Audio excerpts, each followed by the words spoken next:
Alors, sans plus tarder, nous allons commencer notre culte de ce soir. Je vais entamer avec vous une série de 3 sessions.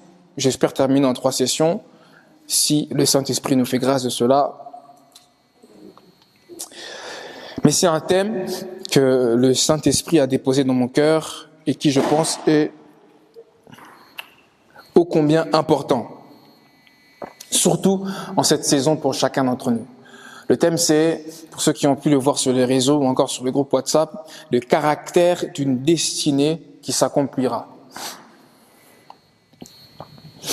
Le caractère d'une destinée qui s'accomplira.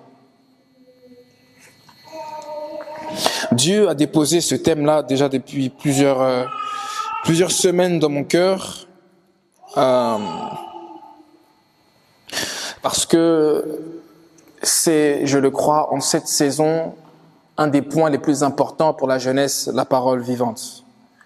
Au-delà d'être un thème généraliste qui peut s'adresser à l'ensemble du corps du Christ, c'est aussi un thème en cette saison particulière hyper important pour chacun des jeunes de cette Église.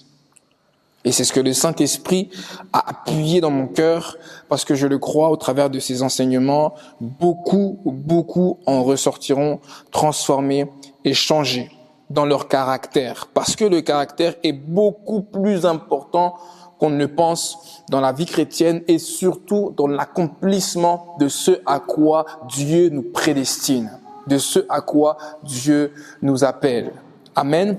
Alors sans plus tarder, j'aimerais prendre avec vous une écriture dans le livre de Proverbes 16, verset 4.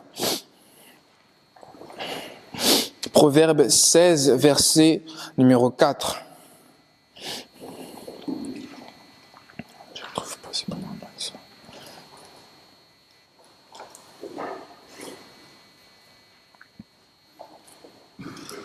Vous y êtes ?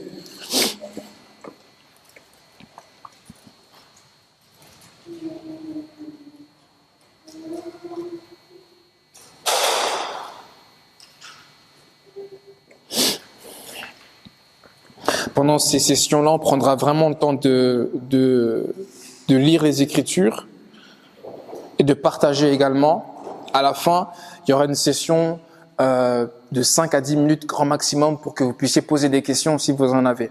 Pendant l'école des rois et des sacrificateurs, on prend vraiment le temps de s'asseoir dans les Écritures. On prendra quelques minutes pour prier par rapport à cela, mais je veux vraiment que chacune des notions qui sont dites ici soit comprise. Parce que c'est la compréhension qui amène l'évolution et la transformation. Amen.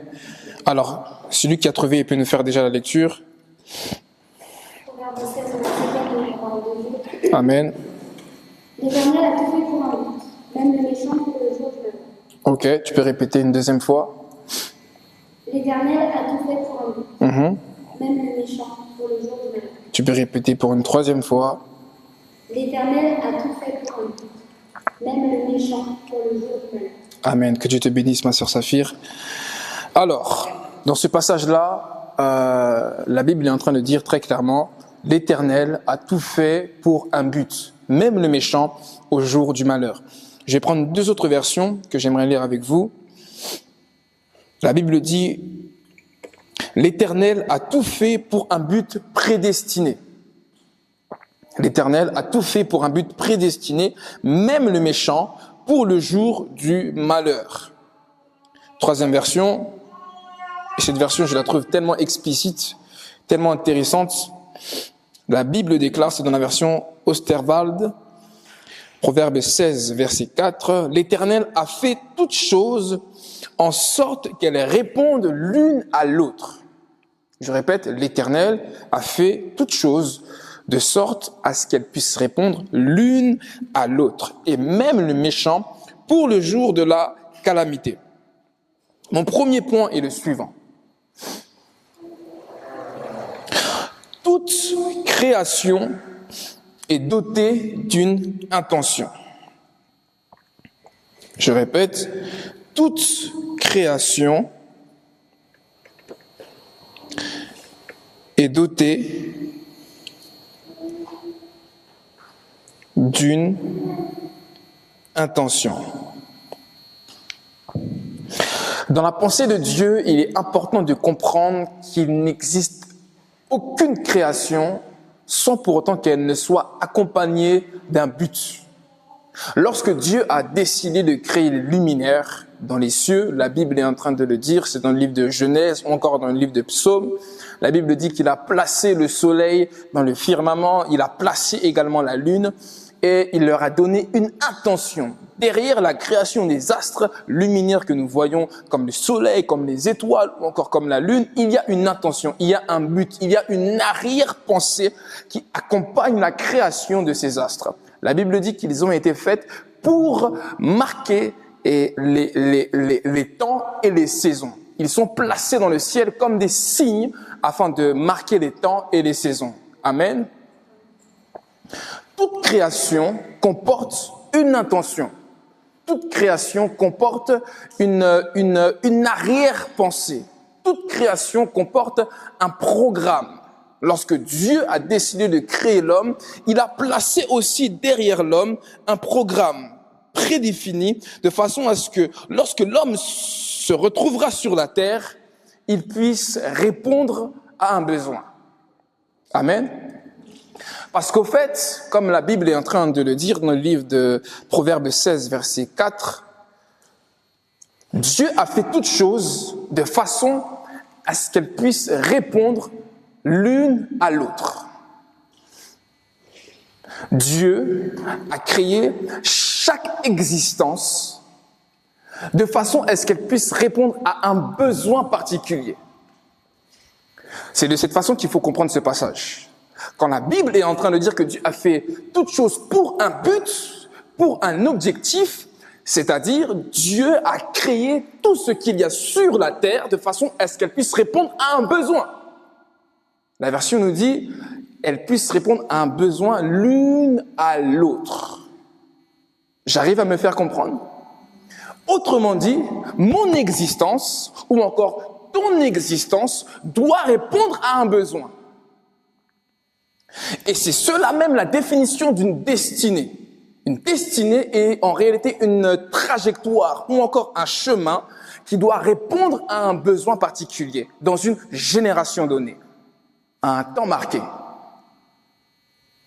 C'est ça au fait une destinée. Tu prends pas de notes, Dani? T'enregistres? Prenez des notes si vous avez la possibilité de le faire. Ton existence, mon existence, répond à un besoin. De la même façon que Dieu permet à ce qu'il y ait une onction sur ma tête, cette onction doit répondre à un besoin. La Bible dit, l'Esprit du Seigneur m'a oint pour annoncer une bonne nouvelle, pour donner la vue à ceux qui étaient aveugles, pour délivrer les captifs, ainsi de suite. Luc 4, verset 18. L'onction qui est sur ta vie, Saphir, l'onction qui est sur ta vie, Orlane, doit répondre à un besoin. Peut-être dans le cadre ecclésiastique, mais aussi dans le cadre sociétal, dans le cadre aussi professionnel. C'est une capacité particulière qui nous est donnée pour répondre à un besoin. Ainsi, j'aimerais dire à quelqu'un que Dieu ne t'a pas fait sans intention. Si ton père ou ta mère peut-être ne t'a pas estimé à ta juste valeur, ce soir, j'aimerais te dire que derrière ta vie, il y a un programme défini. Derrière ton existence, il y a des besoins auxquels tu dois répondre. Dieu n'a pas permis que tu sois sur la terre en vain, mon frère Noé. Non, si tu es sur terre, c'est parce que derrière ton existence, il y a une intention, il y a une arrière-pensée, il y a un programme que le Seigneur a signé de façon à ce que tu puisses répondre aux besoins d'une personne. Au fait, dans la pensée de Dieu, le monde ou encore la création est comme un écosystème. Vous savez ce que c'est un écosystème? Un écosystème, c'est un système ou un environnement dans lequel vous allez avoir plusieurs éléments qui vont répondre l'un à l'autre. Plusieurs éléments, plusieurs êtres vivants qui vont vivre dans cet environnement et qui vont dépendre les uns des autres. Quand Dieu a pensé le monde, quand Dieu a créé le monde, il l'a façonné de façon à ce que cela soit comme un écosystème où ma vie doit répondre à la vie de quelqu'un d'autre. Ou même les éléments qui sont tout autour de moi, dans mon environnement, doivent répondre aussi à ma vie. Aujourd'hui, on parle par exemple de la déforestation. La déforestation, c'est ce phénomène-là où la plupart des forêts sont détruites par le manque de sagesse des hommes. Et vous savez aussi bien que moi que les forêts produisent entre 15 et 20% de l'oxygène que nous recevons. Vous êtes d'accord avec moi? 50% de l'oxygène sur la Terre est créé par les océans. Mais entre 15 et 20% sont créés par les forêts, sont créés par les arbres, au fait. Ce sont les arbres qui rejettent ce qu'on appelle donc le CO2, appelé oxygène, que eux n'utilisent pas et qui, au fait, nous servent. O2, et autant pour moi. Et qui, au fait, nous servent. Amen. Donc, l'existence de l'arbre répond à un de mes besoins. Vous arrivez à me comprendre? Donc, au fait, si je détruis l'arbre, je me détruis moi. Parce que mon existence est aussi attachée à son existence. Autrement dit, il répond à un de mes besoins. Et moi aussi, je réponds à un autre besoin. Ainsi, j'aimerais dire, mais quel est le besoin auquel tu dois répondre? Pose la question à ton voisin. Oui, c'est très important de le comprendre et de chercher à savoir à quoi est-ce que tu es destiné. Quelles sont les intentions que Dieu a cachées derrière toi? Prenons Jérémie 1, verset 4. Jérémie 1, verset 4. Et le verset 10. Vous y êtes?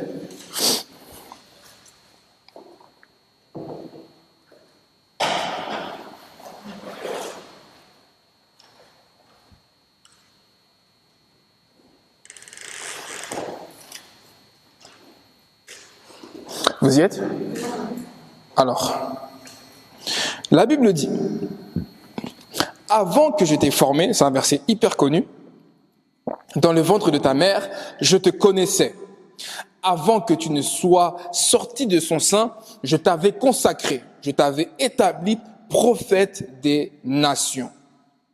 Jérémie 1, verset numéro 4. Derrière la création de Jérémie, Dieu avait placé une intention derrière sa création. La Bible dit, je te connaissais. Autrement dit, derrière ta vie, il y a un but. Quand tu n'étais qu'une masse informe dans le ventre de ta mère, Dieu avait placé des buts et des objectifs. Je répète encore le verset de Proverbe 16, verset numéro 4. Comment? Ah, c'est verset 5, autant pour moi, excusez-moi alors. Mais je répète encore le verset de Proverbe 16, verset numéro 4. Dieu n'a rien fait, Dieu plutôt a fait toutes choses de façon à ce que cela puisse avoir un but et un objectif. Alléluia. Autrement dit, tout ce que Dieu fait comporte un but. Et j'ouvre la parenthèse, tout ce que toi aussi tu fais doit avoir un but. Tu ne peux pas être dans une entreprise, dans un environnement, dans une communauté ou même dans une relation sans but, sans objectif, sans vision. Regardez ce que la Bible dit. La Bible dit cela. Un peuple sans vision est semblable à un peuple sans frein. C'est-à-dire qu'il ne sait pas où il va. Lorsqu'il n'y a pas de vision, lorsqu'il n'y a pas de but, lorsqu'il n'y a pas d'objectif. Quels sont tes objectifs pour l'année 2024? Quels sont tes objectifs pour le mois de septembre? Quels sont tes objectifs pour le deuxième semestre que nous sommes en train d'entamer? Tu dois vivre avec des objectifs. Je ferme la parenthèse. Reprenons le verset de Jérémie 1, verset 5. Merci Noé. Dans ce passage-là, Dieu nous fait comprendre, ou du moins nous pouvons comprendre que derrière la création de Jérémie, il y avait une intention. Sinon, l'Éternel n'aurait pas dit « je te connaissais ». Amen. Derrière la vie de toute personne, il y a vraiment une intention. Et verset numéro 10, la Bible nous parle de ce que le Seigneur voulait faire avec Jérémie. On peut prendre ce verset? Verset numéro 10. Vous y êtes? Quelqu'un peut faire la lecture?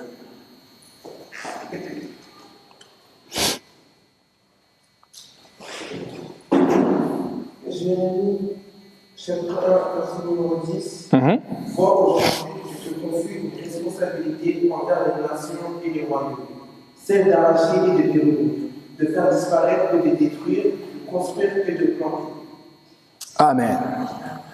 À travers ce verset, on comprend et on saisit de suite ce que Dieu voulait faire avec Jérémie. Vous comprenez?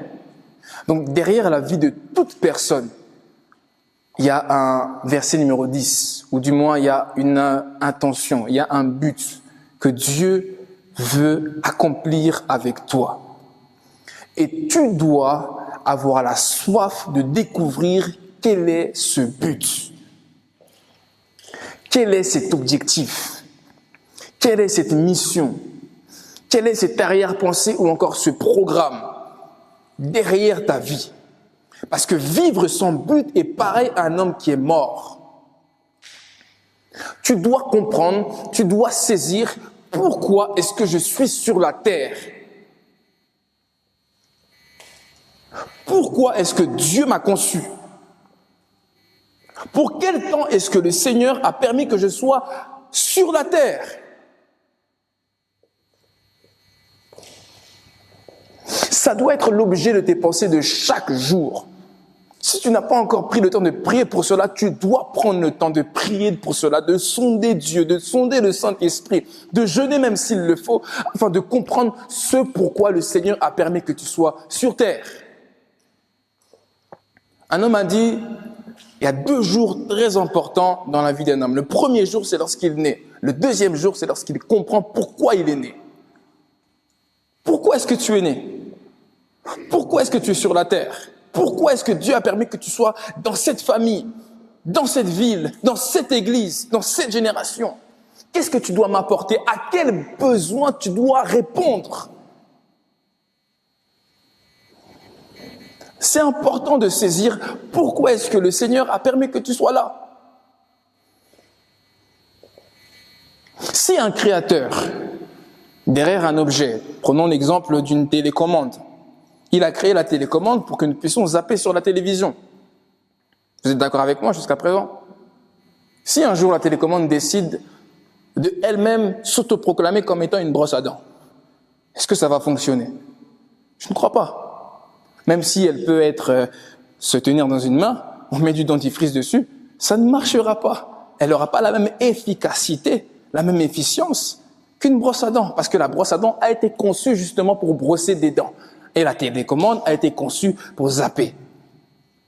Tu dois absolument savoir ce pourquoi Dieu t'a créé. Et justement, se rapprocher de Christ, connaître Christ, permet à ce que nous puissions découvrir quelle est notre véritable identité en Christ. Quel couloir tu dois emprunter? Quel circuit tu dois emprunter? Et cela doit être véritablement l'objet de tes pensées de tous les jours. Amen. J'aimerais prendre un passage avec vous et nous allons nous asseoir dans celui-ci pour aujourd'hui. On va prendre Marc 11, 12, verset 14.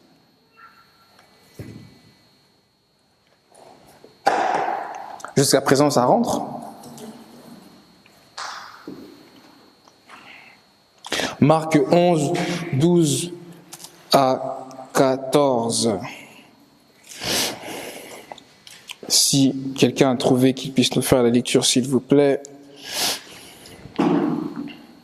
Marc 11, 12 à 14. Comme il quittait Béthanie, Jésus eut faim. Aperçut de loin un figuier qui avait des feuilles. Et apercevant de loin, vas-y doucement s'il te plaît. Il aperçut de loin un figuier qui avait des feuilles. Et alla voir s'il trouvait quelque chose. Mais quand il fut approché, il ne trouva que des feuilles, car ce n'était pas la saison des figues. Alors Jésus prit la parole et lui dit que plus jamais personne ne mange de ton fruit. Et ses disciples l'entendirent. Ils arrivèrent à Jérusalem et Jésus entra dans le temple. Il se mit à chasser ceux qui vendaient et qui achetaient dans le temple. Là, tu as dépassé le verset 14. Ok. Reprends juste 12 et 13, s'il te plaît. Le lendemain, comme il quittait cette année, Jésus eut faim. Il aperçut de loin un figuier qui avait des feuilles. Et alla voir s'il trouvait quelque chose. Mais quand il se fut approché, il ne trouva que des feuilles, car ce n'était pas la saison des figues. Ok. Alors Jésus prit la parole et lui dit que plus jamais personne ne mange de ton fruit. Et ses disciples l'entendirent. Amen. Parole du Seigneur. Tout le monde connaît ce passage. C'est un passage hyper connu des Écritures où justement nous voyons notre Seigneur Jésus avec ses disciples et celui-ci va, comme à son habitude, faire des actes prophétiques lourds de messages et surtout dotés d'une grande profondeur et d'enseignement. Dans ce passage-là, Jésus va quitter donc Béthanie et se diriger vers Jérusalem. Et la Bible nous indique que lorsqu'il était en train d'aller vers Jérusalem, à un moment donné, il va avoir faim, comme tout être humain. Amen. Dieu, ou du moins Jésus, était 100% Dieu et 100% homme. Et la Bible nous explique que dans ce passage, il eut faim. Et il aperçut de loin un figuier qui avait des feuilles. Retenez très bien ce détail parce que c'est très important. La Bible dit qu'il va apercevoir de très loin un figuier qui avait des feuilles. Je vais contextualiser ce passage. Alors, en Israël, il y avait plusieurs saisons. Et pour qu'un figuier puisse engendrer des figues, il y avait 2 à 3 saisons de récolte. Il y avait une première saison, à la saison du printemps. Et on appelait cela des figues printanières. Et c'est justement à cette époque-là que nous nous retrouvons dans ce contexte-là, dans ce passage-là. Jésus se retrouve, si ce n'est pas au mois de mars, sûrement c'est avril ou encore mai. En tout cas, c'est dans la période du printemps. Et dans cette saison-là, le figuier engendre ce qu'on appelle des figues précoces, des figues printanières. La saison maximale pour qu'un figuier puisse engendrer des fruits, c'est au mois de août ou encore au mois de juillet. Donc c'est pendant la période estivale. C'est à ce moment-là que le figuier peut commencer à engendrer le plein potentiel de ce qu'il a comme semence. Mais lorsque Jésus voit en fait ce figuier, la Bible dit qu'il aperçut des feuilles. Parce qu'au fait, le figuier, lorsqu'il avait des feuilles sur lui, c'était comme une indication ou encore un signe qu'il existait des fruits sur le figuier. C'est-à-dire, quand Jésus s'approche du figuier, il pense ou il croit savoir qu'il y aura potentiellement des fruits sur ce figuier. Parce que les feuilles indiquent la présence potentielle de fruits. Mais de loin, il n'a pas la capacité de le voir. Je me suis posé la question, Jésus, Dieu omnipotent, omniscient et omniprésent, ne savait-il pas qu'il n'y avait pas de fruits sur ce figuier? Orlan. Moi, je pense qu'il savait. Mais puisque Dieu est Dieu, et que chacune de ses actions est aussi à interpréter parce qu'il y a un message derrière tout ce que le Seigneur fait, ça veut dire qu'il y avait assurément un message que Dieu était en train de nous transmettre. Premièrement, le figuier, c'est l'image d'Israël dans les Écritures. Ça veut dire que à chaque fois qu'on parle du figuier dans les Écritures, que ce soit dans l'Ancien Testament ou encore dans le Nouveau Testament, on est en train d'envoyer un message. Le fruit de la vigne ou encore le figuier, ce sont des parallèles, des images que Dieu utilise. Savez-vous que Jésus utilisait énormément les paraboles afin de transmettre des messages à son peuple. Et à travers le figuier, Dieu était en train d'envoyer non seulement un message prophétique à Israël, mais aussi à l'Église que nous sommes. Et j'ai essayé de m'appesantir sur ce passage pour mieux comprendre. La première chose qui va attirer le regard de Jésus, ce n'est pas le fruit, parce qu'il ne voyait pas les fruits. Mais la première chose qui va attirer son regard sur le figuier, c'est les feuilles. La Bible dit qu'il va apercevoir de très très loin les feuilles. Et à partir de là, celui qui avait faim va penser, ou du moins va croire qu'il pourrait se nourrir du fruit de ce figuier. Et lorsqu'il arrive devant le figuier, finalement il est déçu. Vous savez pourquoi il est déçu? Parce qu'il voit les feuilles, mais il ne trouve pas de fruits à consommer. Dis avec moi, Jésus cherchait des fruits. Jésus cherchait des fruits. Mais quand il arrive proche du figuier, il ne trouve que des feuilles. Mince alors, Jésus retourne bredouille avec sa faim au ventre. Au fait, nous sommes tous un peu comme ce figuier. C'est-à-dire, les feuilles représentent un vêtement sur nos vies. Dans le livre de Genèse, la Bible nous parle de Adam et Ève. Lorsque Adam et Ève ont péché, la Bible dit qu'ils vont aller chercher des feuilles de figuier pour se couvrir. Pour couvrir en quelque sorte leur nudité. Vous êtes d'accord avec moi? Ils vont couvrir leur nudité. Parce que les feuilles de figuier servaient aussi à cacher ou à préserver ou encore à protéger quelque chose de précieux. De même aussi, ces feuilles de figuier servaient à cacher le fruit précieux que celui-ci procurait ou encore transmettait. Nous tous ici présents, nous sommes aussi semblables à ces feuilles de figuier ou encore à ce figuier dans le sens où nous portons des vêtements sur nous. Les feuilles sont l'image du vêtement de l'onction que nous pouvons avoir sur nous. Les feuilles sont l'image du vêtement des dons spirituels que nous pouvons avoir sur nous. C'est ce que nous allons apercevoir de loin. J'aperçois de loin, en étant sur YouTube, je vois le frère Danny en train de chanter.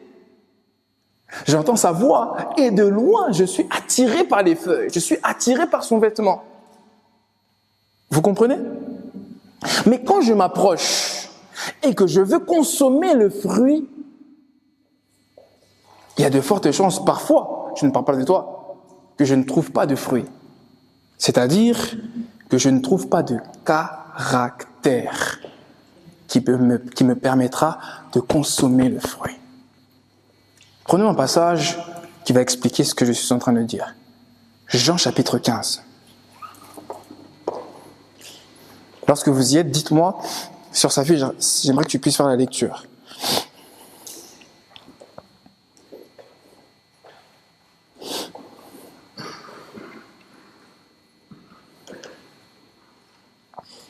Jean chapitre 15.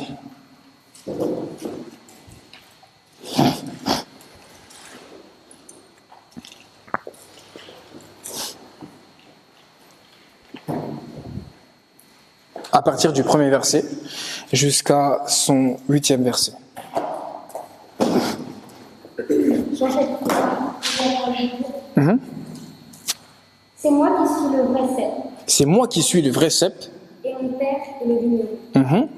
Tout sarment qui est en moi. Tout sarment qui est en moi, comprenez par là, toute branche qui est en moi. Et qui ne porte pas de fruit. Ok. Il l'enlève. Et tout sarment qui porte du fruit.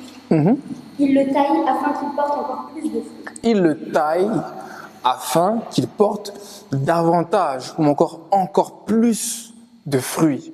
Est-ce qu'il y a un S au mot fruit? Non. C'est pas au pluriel. Ça veut dire que Dieu est en train de parler au singulier. Il s'agit d'un fruit.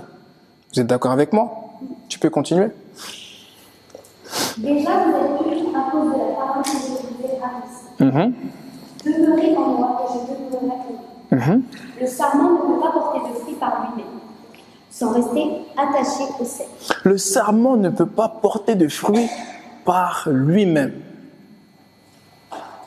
Je ne peux pas porter de fruits si je suis déconnecté de Jésus. je ne peux pas porter de fruits si je suis déconnecté de Jésus. Il en va de même pour vous si vous ne demeurez pas en moi. Je suis le cep, vous êtes les sarments. Celui qui demeure en moi et en qui je demeure porte beaucoup de fruits, car sans moi, vous ne pouvez rien faire.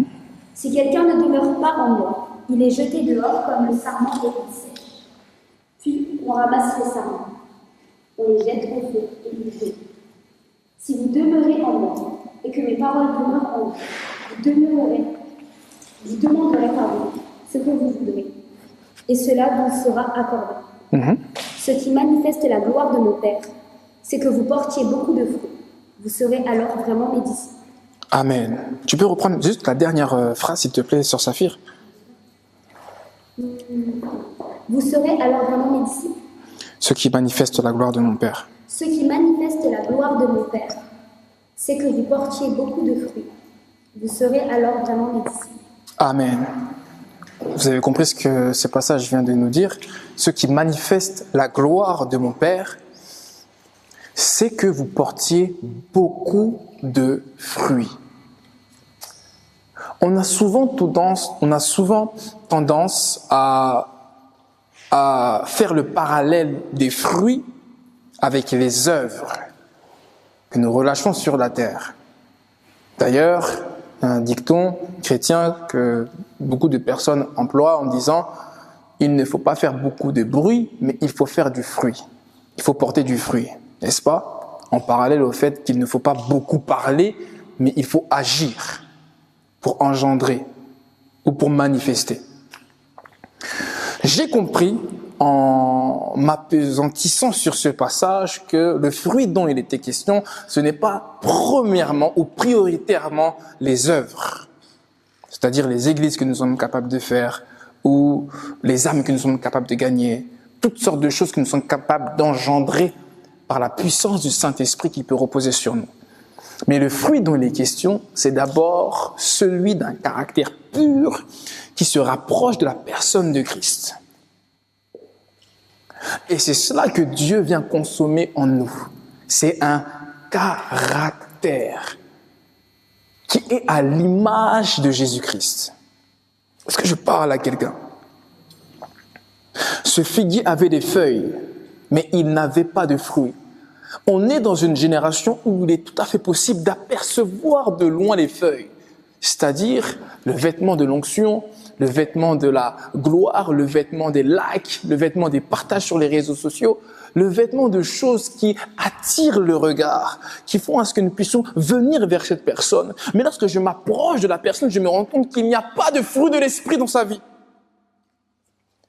Je ne vois pas l'amour, je ne vois pas la joie, je ne vois pas la patience, je ne vois pas un caractère fidèle et intègre qui me donne de comprendre et de savoir que cette personne est en Christ. Mais pourtant, quand je vois son vêtement, je me rends compte que elle me donne l'impression qu'elle appartient à Christ.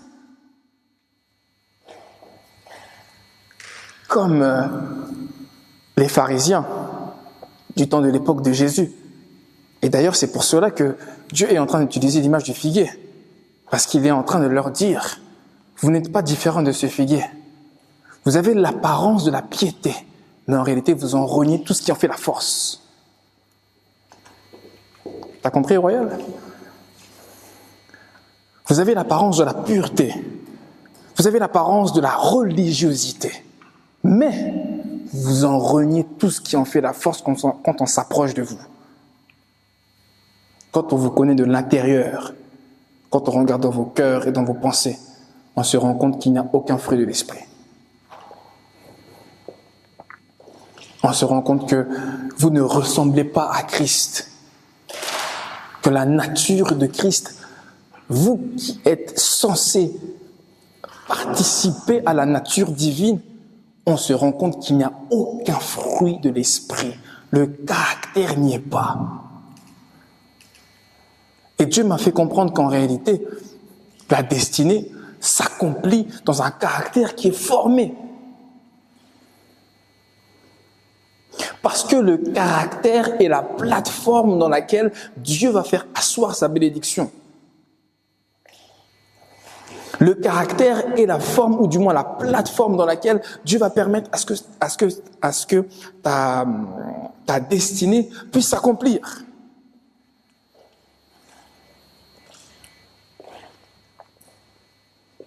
Ce n'est pas le vêtement, ce ne sont pas les dons, mais c'est ta nature propre, c'est qui tu es.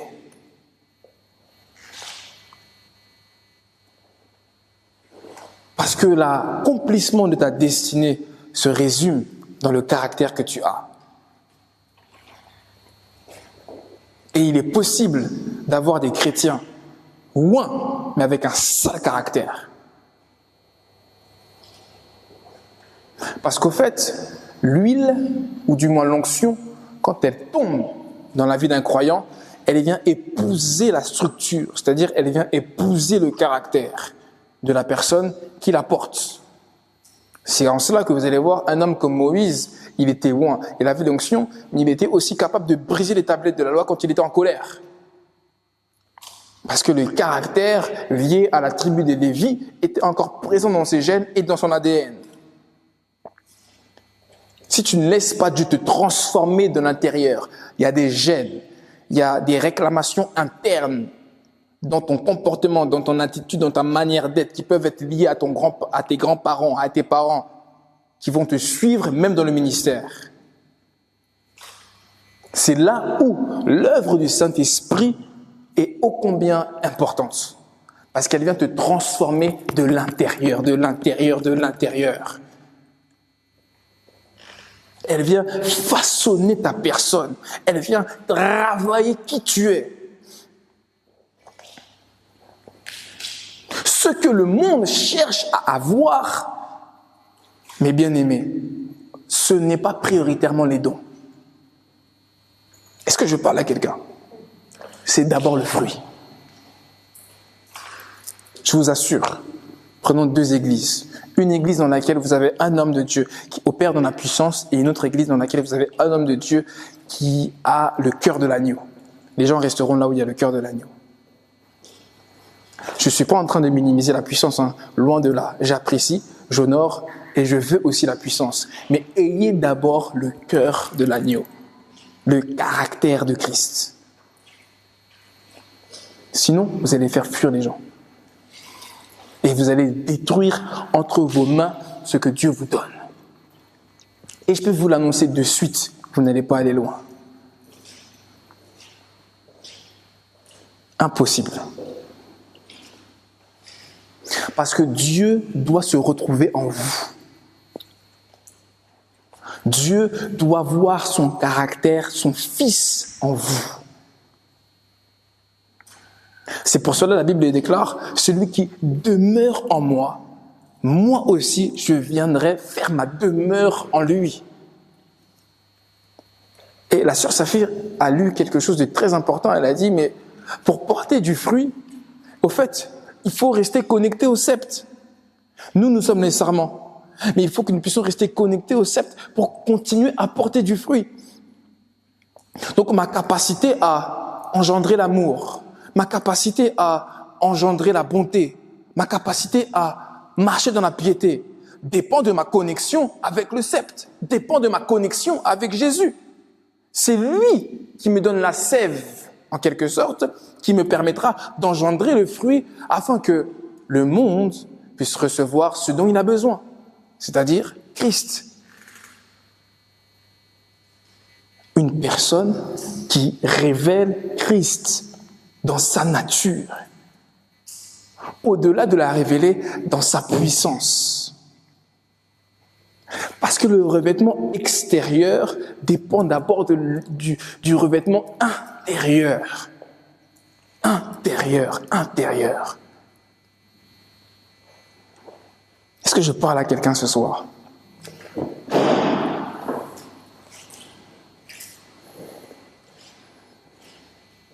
Je parle vraiment très calmement parce que je veux que ça rentre dans nos esprits.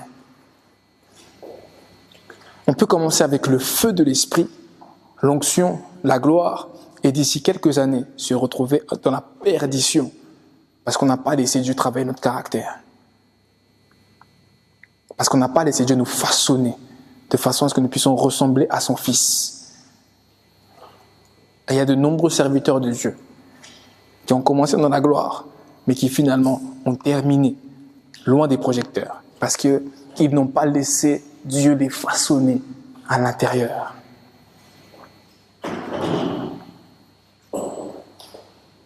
Alléluia. Et ça n'arrive pas qu'aux autres, ça peut t'arriver aussi à toi. Quand le Saint-Esprit te dit, mon fils, va pardonner, et que toi tu boudes, tu résistes, tu es en train d'avorter ta destinée. Toi-même, tu es en train de détruire ta destinée.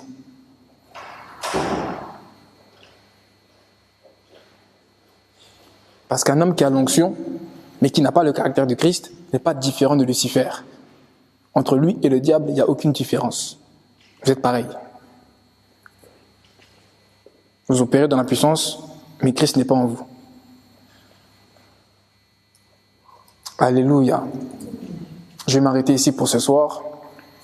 Et j'avais vraiment à cœur que nous puissions déjà comprendre pour cette première session que l'Éternel a un but pour chacun d'entre nous ici présents. Dieu a derrière toute personne, toute vie ici une arrière-pensée. Un programme qu'il a lui-même prédéfini depuis l'éternité passée. Avant même que ta grand-mère ne puisse naître, il avait déjà un plan pour toi. Il avait déjà un but pour toi. Et tu dois connaître quel est ce but. Mais l'accomplissement de ce but va dépendre en majeure partie. Parce qu'il y a d'autres facteurs qu'il faut prendre en compte dans l'accomplissement de la destinée. Mais en majeure partie, ça va dépendre de ton caractère. Ça va dépendre de ta mentalité. Ça va dépendre de ta façon de penser. Ça va dépendre de ta manière d'être, de ton savoir-vivre, de ton savoir-être. Ça va dépendre de ton éducation. Oui. Qu'on ne se mente pas. Ça va dépendre de comment est-ce que tu es. Je prends un exemple parce que c'est un exemple assez parlant. Vous pensez vraiment que si on invite un homme de Dieu, il monte sur la chair, il fait des phases d'impoli, même s'il est loin, même s'il guérit les malades, même s'il ressuscite les morts, vous pensez qu'on va le réinviter? On ne va jamais le réinviter, même s'il est loin, parce que c'est un impoli spirituel. Jamais. C'est la même chose avec nous. En dehors du cadre de l'Église, qu'on soit dans d'autres cadres, on ne va jamais te réinviter. Et tu sais quoi? Tu iras peut-être au ciel, par la grâce de Dieu. Mais il y a des dimensions sur la terre que tu ne vas jamais expérimenter. Il y a des portes auxquelles tu n'auras jamais accès. Parce que ton caractère, il n'est pas bon. Alléluia. Est-ce que je parle à quelqu'un? Que Dieu bénisse sa parole.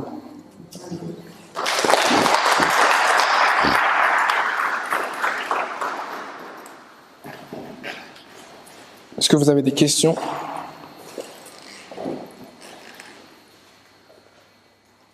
Je vois des grands sourires. Vous avez des questions? J'espère que je ne vous ai pas choqué.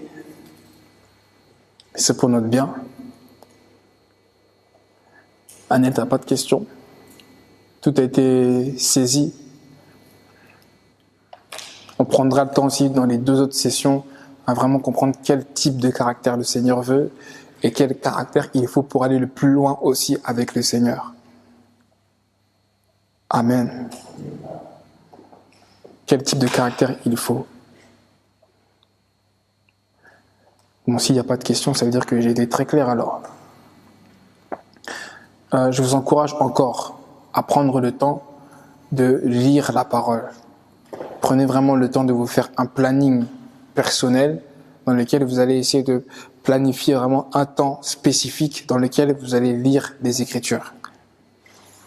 On se retrouvera dans 2 semaines. Je vais encore vous interroger, vous demander est-ce que vous avez pris le temps de lire la parole. C'est pas pour vous embêter ou dire oh l'évangéliste il nous embête, etc. Non, c'est vraiment pour vous, de façon à ce que vous puissiez avoir une habitude, que ça puisse être ancré en vous. Je vous assure, si vous le faites pendant 21 jours, au bout de 21 jours, ça va devenir automatique. Et cette habitude, elle sera tellement ancrée en vous que si vous ne la faites pas, vous allez être dérangé. Donc, je veux que vous puissiez arriver à ce niveau où, quand vous n'avez pas lu la Bible, ça vous dérange, ça vous dérange, ça vous dérange. Aujourd'hui, on a tous l'habitude de manger, n'est-ce pas? Quand vous mangez pas, ça vous dérange, non? C'est la même chose avec les Écritures. Si vous mangez pas, ça doit vous déranger. Parce que votre esprit a besoin aussi de s'alimenter. Amen. Il y a trop d'esprits ici là qui font des régimes forcés. Il faut les nourrir. Amen. On peut se lever. Il n'y a pas de questions? Tu n'avais pas de questions, ma sœur? Non. On va se lever.